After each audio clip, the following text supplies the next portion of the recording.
ETV Urdu پر پہلی بار مسجد حرام مکہ مکرمہ سے خطبہ جمعہ اور نماز جمعہ کے روح پرور مناظر کا راست ٹیلی کاسٹ ہر جمعہ دوپہر 3 بجے صرف ETV اردو پر۔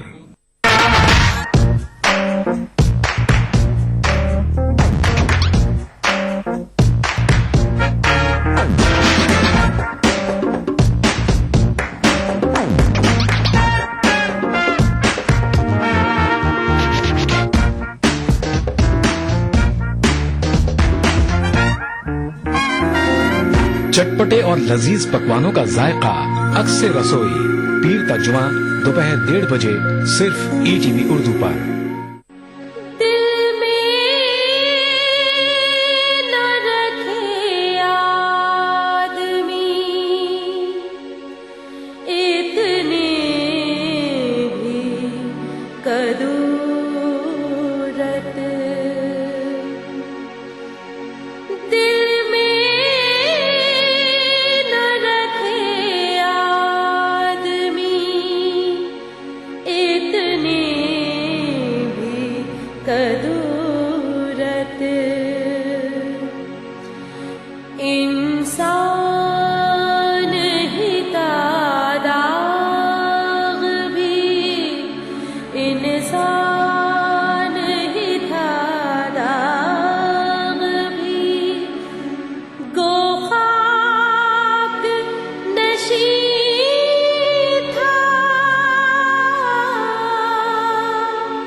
نعت رسول اکرم صلی اللہ علیہ وسلم۔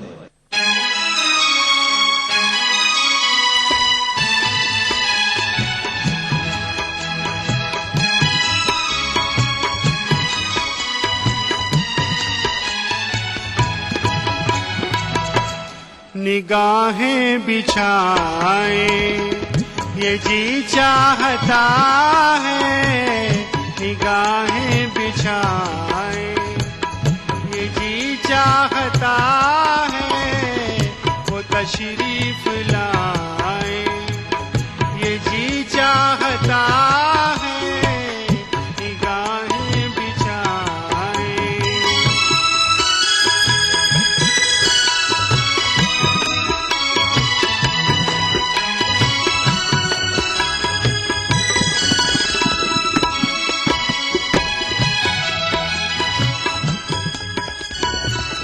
سجائیں گے ہم کملی والے کی محفل، سجائیں گے ہم کملی والے کی محفل، فرشتے بھی آئے فرشتے بھی آئے، یہ جی چاہتا ہے، فرشتے بھی آئے، یہ جی